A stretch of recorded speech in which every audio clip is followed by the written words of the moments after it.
안녕하세요. 오늘은 동아시아의 역사를 뒤흔든 거대한 전쟁, 바로 고구려와 수나라 간의 전쟁에 대해 이야기해 보려 합니다. 598년부터 614년까지 4차에 걸쳐 치러진 이 전쟁은 당시 동아시아 최강국으로 부상하던 수나라를 멸망의 길로 이끌었고, 만주와 한반도 북부의 강자 고구려 역시 쇠퇴의 그림자가 드리우게 만들었습니다. 과연 이 전쟁은 어떻게 시작되었으며 어떤 복잡한 과정을 거쳐 동아시아 역사의 흐름을 영원히 바꾸어 놓았을까요? 지금부터 그 흥미진진한 이야기를 시작해 보겠습니다. 먼저 전쟁 발발 당시 수나라의 상황을 자세히 살펴보겠습니다. 589년 수나라는 오랜 분열의 시대를 종식시키고 남북조 시대를 통일하며 동아시아의 새로운 강자로 떠올랐습니다. 초대 황제인 수문제는 통일의 기세를 몰아 주변국에 대한 정치적, 경제적 영향력을 적극적으로 확대하려 했습니다.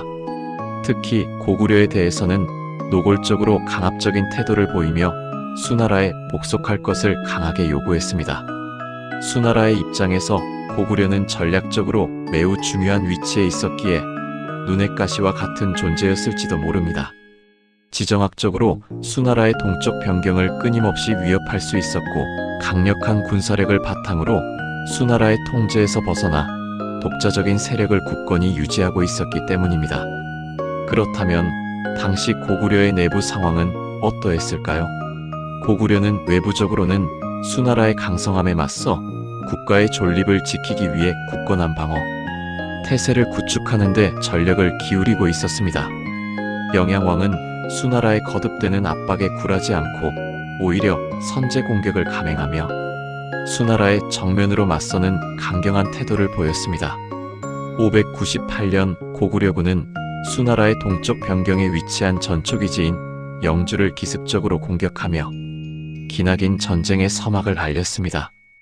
고구려는 수나라의 대규모 침략에 철저히 대비하기 위해 요동 지역에 촘촘하고 견고한 방어선을 구축하고 있었으며, 뛰어난 기마술과 용맹함을 자랑하는 정예, 기마병을 양성하여 수나라의 강력한 군대에 맞설 만반의 준비를 갖추고 있었습니다. 수문제의 고구려 침공 결정은 예상보다 훨씬 빠르게 실행되었습니다. 영양왕의 영주 공격 소식을 접한 수문제는 경노하며 즉각 대규모 군대를 동원하여 고구려를 응징하기 위한 침공을 명령했습니다. 그는 자신의 아들에게 무려 30만 명에 달하는 대규모 수륙군을 이끌고 고구려를 정벌하여 수나라의 위험을 떨치도록 지시했습니다. 그러나 수나라의 야심찬 계획은 전쟁 시작부터 예기치 못한 난관에 부딪히며 좌초될 위기에 놓였습니다. 육군은 기록적인 장마와 걷잡을 수 없이 퍼져나가는 전염병으로 인해 요하를 건너는데 엄청난 어려움을 겪었고, 수군은 거센 폭풍으로 인해 수많은 함선이 침몰하는 막대한 피해를 입었습니다. 물론 중국 측의 역사 기록에서는 이러한 자연재해로 인한 피해를 주로 강조하고 있지만, 실제로는 고구려군의 용맹하고 끈질긴 저항이 수나라군의 진격을 효과적으로 가로막은 주요 원인이었다는 분석이 지배적입니다. 수문제의 뒤를 이어 황제의 자리에 오른 수양제는 아버지의 실패를 되풀이하지 않겠다는 듯 더욱 야심차고 대규모의 병력을 동원하여 고구려를 침공하기 위한 계획을 세웠습니다. 612년 수양제는 무려 113만 명이 넘는 엄청난 대군을 이끌고 고구려로 진격했습니다. 이는 당시 수나라가 동원할 수 있는 모든 국력을 총동원한 것이나 다름없는 엄청난 규모였습니다. 수양제는 스스로 군을 지휘하며 고구려의 요충지인 요동성을 포위 공격했지만, 고구려군의 완강하고 결사적인 저항에 부딪혀 결국 요동성을 함락시키는 데 실패했습니다. 요동성은 고구려의 중요한 군사적 방어 거점이었으며, 고구려군은 수나라 군대의 맹렬한 공격에 맞서 필사적으로 성을 지켜냈습니다. 수양제는 요동성 전투가 장기전으로 접어들자 새로운 전략을 수립하여 일부 병력을 선발하여 별동대를 편성하고, 이들을 통해 고구려의 수도인 평양성을 직접 공격하는 과감한 계획을 세웠습니다. 그러나 수나라 별동대의 앞날에는 고구려 역사상 최고의 명장으로 손꼽히는 을지문덕 장군이 기다리고 있었습니다. 을지문덕은 뛰어난 지략과 용병술을 발휘하여 수나라 군대를 살수로 유인하여 역사에 길이 남을 대승을 거두었습니다. 바로 그 유명한 살수대첩입니다. 을지문덕은 수나라 군대가 보급로 문제로 인해 군량 부족으로 어려움을 겪고 있다는 사실을 정확히 간파하고 거짓으로 항복하는 척하며 수나라 군대를 평양성 근처까지 유인하는 데 성공했습니다. 그리고 퇴각하는 수나라 군대를 살수에서 기습적으로 공격하여 엄청난 피해를 입혔습니다. 일각에서는 을지문덕 장군이 살수에 미리 댐을 쌓아두었다가 수나라 군대가 강을 건널 때 갑자기 물을 터뜨려 수공을 펼쳤다는 이야기도 전해지고 있습니다.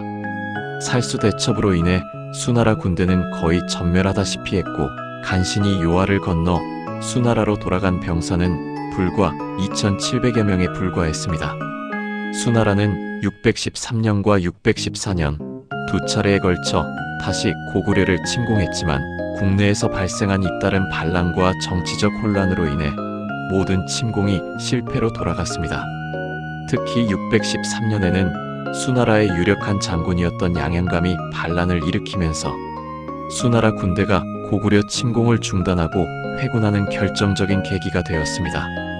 고구려 역시 잦은 전쟁으로 인해 국가의 재정이 고갈되고 국력이 크게 소모된 상황이었고 결국 영양왕은 수나라의 화친을 제의하며 길고 길었던 전쟁의 마침표를 찍었습니다. 고구려수 전쟁은 고구려의 극적인 승리로 막을 내렸지만 전쟁에 참여한 양국 모두 막대한 인적, 물적 피해를 입었습니다. 수나라는 전쟁으로 인해 막대한 재정을 탕진하고 국력이 급격히 쇠퇴하면서 결국 멸망의 길을 걷게 되었습니다. 고구려 역시 전쟁으로 인해 사회 전체가 혼란에 빠지고 국력이 약화되었으며 이는 훗날 당나라와의 피할 수 없는 전쟁으로 이어지는 비극적인 씨앗이 되었습니다. 단재 신채호 선생은 고구려와 수나라의 전쟁을 동아시아의 패권을 놓고 벌어진 양대 세력 간의 피할 수 없는 충돌로 규정하며 이 전쟁이 수나라 멸망의 결정적인 원인이 되었다고 날카롭게 평가했습니다. 김부식은 삼국사기에서 을지문덕의 뛰어난 군사적 재능과 용맹함을 극찬하며 고구려가 수나라의 100만 대군을 물리칠 수 있었던 것은 오로지 을지문덕 장군의 뛰어난 지략과 탁월한 용병술 덕분이었다고 강조했습니다. 돌이켜보면 고구려수 전쟁은 단순한 국지전을 넘어 동아시아 역사의 흐름을 송두리째 바꾼 중대한 사건이었습니다.